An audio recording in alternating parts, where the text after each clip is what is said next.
All right, buckle up, everybody. We're going deep on Priorat today. Priorat lines. Priorat wines. Yeah.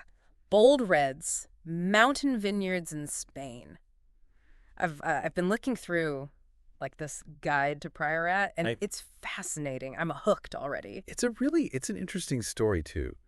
This region, it's got like roots way back centuries Mm-hmm. and almost like disappeared Really? before it, kind of came back to life just a few decades ago. Yeah. It's kind of, speaks to that power of like tradition and innovation at the same time. That's what I want to know more about. I mean, we're talking like Carthusian monks, Ray, Yeah. 12th century, establishing vineyards, Carving terraces into the mountainsides. literally carving terraces. How does that connect to what we taste in a glass of Priorat today? I think it's amazing how, their dedication to this challenging land, it still kind of echoes in the wines. There's this sense of perseverance and connection to the place. And, they weren't making like easy drinking wines, right? Yeah. This has always been about wines that are like powerful, Okay. concentrated, age-worthy, and like really reflect their origin. So, yeah, we're not talking about your like casual Tuesday night glass. This is serious stuff. Yeah. What makes them so powerful? Well, that's a lot of things. But I'd say that the soil, it's one of the most distinctive things. Okay. Licorella. You've heard of this? I've heard of it, but tell me. Okay, so it's this decomposed slate, almost black, like everywhere in Priorat. It acts like this giant heat sink, soaks up the sun during the day, obviously, and then it releases it slowly at night, Wow. which is great for ripening grapes. But then, the catch is it drains really well. So it forces the vines to struggle a little bit, dig deep for their water, nutrients, and that struggle, you can really taste it in the concentration of flavors. Oh, so it's like the harder the vines work, the better the flavor. Yeah. I'm starting to get it. Okay, so soil, unique soil, intense sun, I'm assuming. Oh, yeah. It's like Mediterranean, Yeah. but with, like a continental influence. Okay. So these temperature swings between day and night, they're super important for the grapes too. Mm-hmm. It allows them to develop that sugar for the ripeness, but they also keep that acidity, for the freshness. So the balance. Exactly. It's how you get those wines that are bold, but also balanced, right? Ripe fruit, but with this nice acidity. Lively. Exactly. Okay, so intense sun, dramatic temperature changes, this really unique soil. What is it like to actually be there, to see these vineyards? Oh, man. Just imagine driving up these like tiny mountain roads. Like you can't imagine anything growing there. Yeah. And then you turn a corner and bam. It's like this view opens up, these terraced vineyards carved right into the mountains, that dark Licorella soil. It's breathtaking. Okay, starting to see the appeal here. Beyond the views, though, how much variety is there in the wines? I feel like everything is just about power and intensity. I mean, there's definitely that like common thread of intensity, you're right. But it's expressed in a lot of ways. You got to remember, Priorat is mountains. It's all about microclimates. Okay. So you've got different altitudes, the way the sun hits, all these little pockets of like unique conditions, and it all like leads to this diversity of styles. Mm-hmm. So you might find like a really rich concentrated red from one vineyard and then something a little lighter, maybe a little more refreshing, just, a few miles away. So small region, but you could spend a lot of time exploring. Absolutely. What about the grapes? Garnacha, I know that's big there, but what makes it different in Priorat compared to other places it's grown? That's a great question. Yeah, Garnacha or Grenache, some people call it that. It is a popular grape, you're right. Kind of known for being juicy, fruity. Right. But in Priorat, it's different. It's like it takes on this whole other level of complexity. It's like it absorbs the intensity of the place. Wow. So yeah, you get that black cherry plum licorice, that mineral edge from the Licorella. So it's not just fruit forward, it's more of like a whole experience. Absolutely. Now, I know there's another grape blended with Garnacha a lot in Priorat. Carignana, I'm less familiar. What does that bring to the table? Oh, Carignana. Yeah. Some people call it Carignan. It's almost like Garnacha's like bolder, older brother. Yeah. Right? It's known for its powerful tannins, high acidity. Oh, okay. On its own, it can be a little rustic. Yeah. But when you blend it with the Garnacha, it's like magic. Yeah. It adds structure, depth. Yeah. And this incredible aging potential. So it's like the backbone. Yeah. Okay. Are those the only grapes you'll find there, though? Some regions really focus on their local varieties and others bring in the more international ones. Well, Priorat has this DOQ distinction, which is the highest quality designation in Spain. Right. And yeah, they do allow for some international varieties, Cabernet, Merlot, Syrah, you might see them. But they're not the stars. So they're keeping it real. Yeah, they really want to let those local grapes shine. The Garnacha and the Carignana in this terroir. It's really cool that even though they have the option to use those more familiar grapes, they're really sticking with what makes them unique. It's all about respecting that history, right? Mm-hmm. Showcasing the place. Yeah. Now, all this talk about steep slopes and these traditional methods, how do they actually make these wines? It can't be easy. No, not easy at all. I mean, imagine those vineyards. Yeah. On the mountains. Right. Terraced by hand centuries ago. Right. You're not getting a tractor up there. Right. So a lot of it, pruning, harvesting, manual labor. Oh, wow. Really labor intensive. And that also contributes to the cost of Priorat wines. Yeah, I bet. Well, when you consider all that effort and the dedication, it makes sense. Like it's art almost. It is. Yeah. And it's not just a beverage, Wow. It's an expression of the land and the people. And that's what makes Priorat so fascinating, I think. Yeah, You've got tradition and innovation, these difficult conditions. it's a story. It's a story. That makes extraordinary wines. Yeah, this is incredible. I'm like, I need a glass of Priorat now. Yeah. What's one that you think really shows everything we've talked about? Like the terroir, grapes, the winemaking. That's a tough one. Yeah. I mean, there are so many amazing producers in Priorat. I know. But if I had to pick one, just to really exemplify the character of the region, I'd say look for Clos Erasmus. Okay. Daphne Galorian, the winemaker there, she's a visionary. Clos Erasmus. All right, adding it to the list. Now, there's two main appellations, right? Yeah. DOQ Priorat and then DO Monsant. Yeah. What's the key difference? So DOQ Priorat, that's, the star of the show. Yeah. Known for that exceptional quality of the Bilocarella soil we talked about. Yeah. DO Monsant, it surrounds Priorat. It shares some of those climatic influences. Yeah. But it's a little more diverse, I think, when it comes to the soil. You might find some slightly lighter wines there, maybe more affordable. So if you want to just kind of dip your toes. Yeah, great starting point. DO Monsant. DO Monsant. Okay, anything else, like any insider tips, things people should look out for when they're exploring Priorat wines? Oh, yeah, definitely.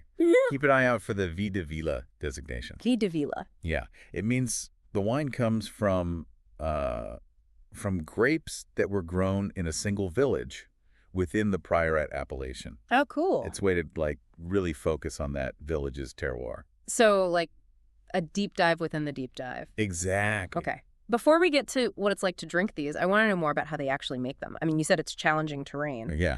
But what about the techniques? All traditional, or is there some modern stuff in the mix? It's really cool, actually. It's a blend of both.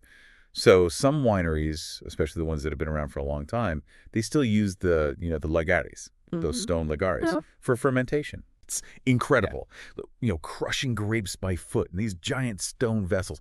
But then you also see state-of-the-art equipment. Oh, wow. So it's really a mix. It's pretty cool. So old world charm meets modern technology. I like it. But it's not just the equipment, right? I mean, what are they going for stylistically? It's interesting because, you've got these powerful grapes, you've got that terroir, but there is a real focus on elegance too.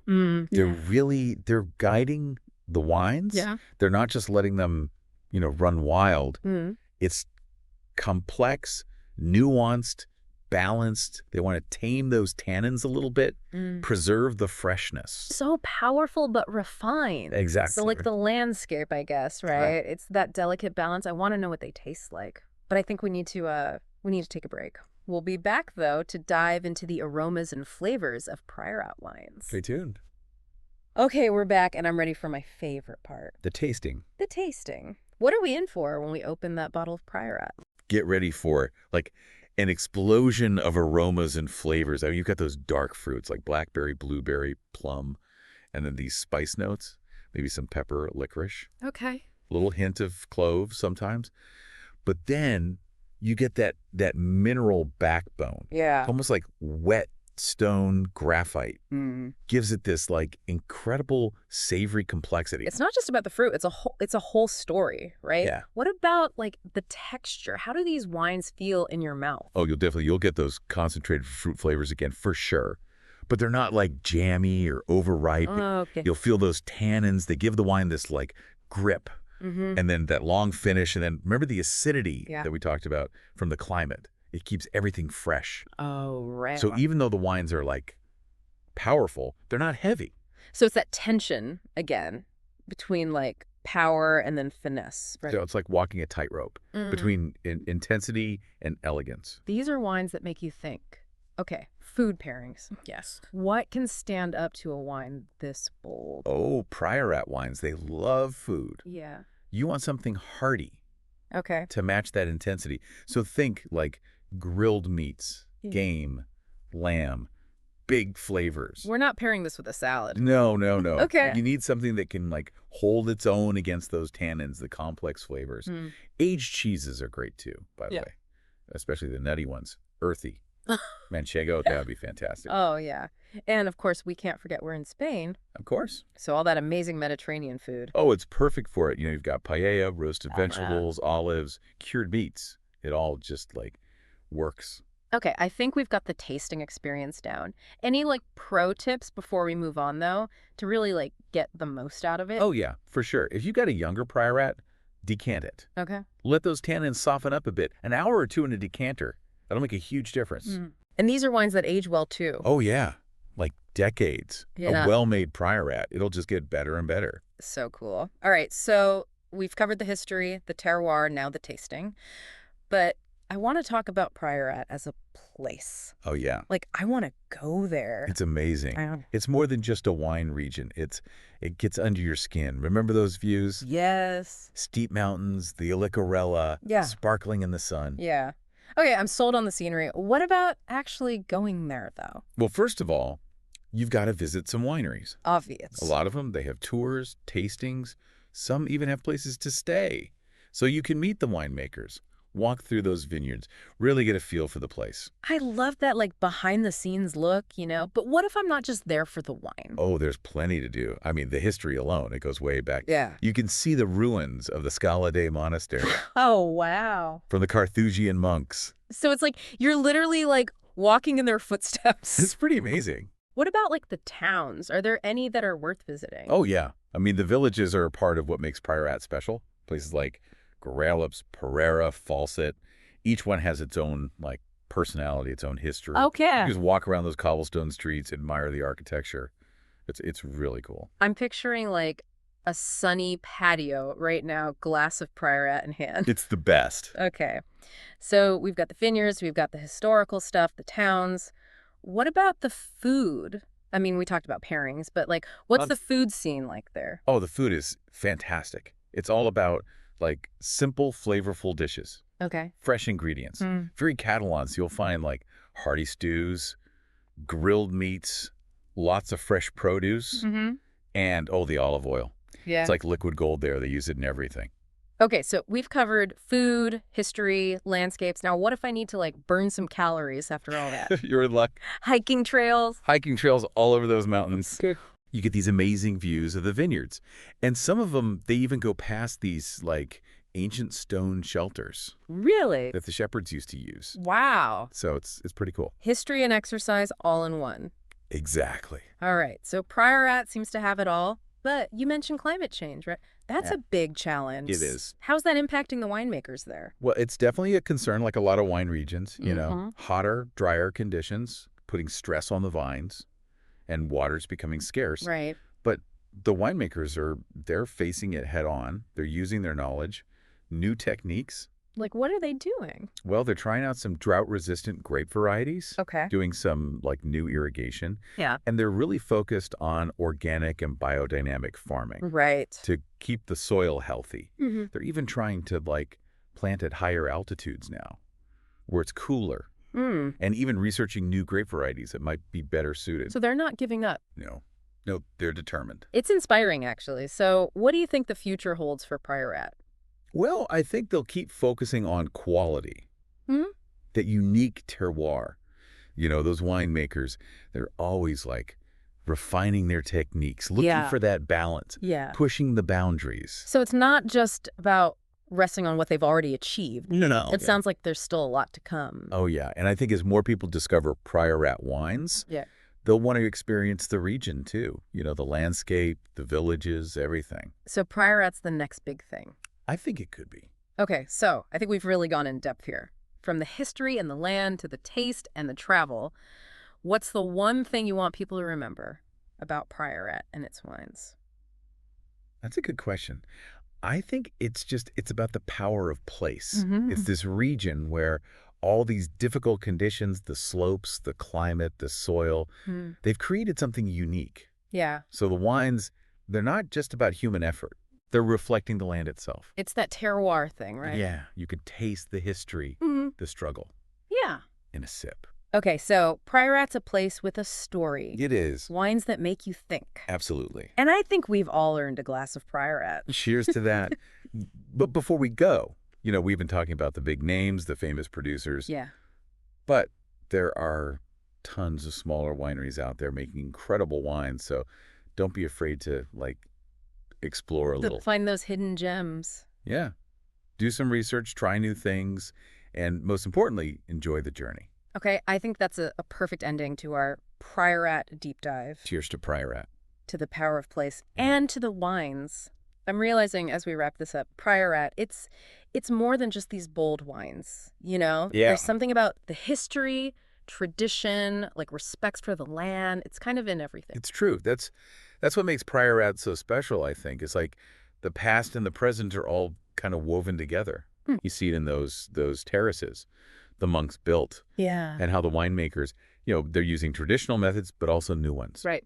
And even the food, the culture, it's all connected. So it's like all these things, right? The difficult land, the climate, the grapes, they come together to make something amazing. Yeah. But I'm curious, beyond all the technical stuff, the tasting notes, what do you want our listener to really remember about Priorat?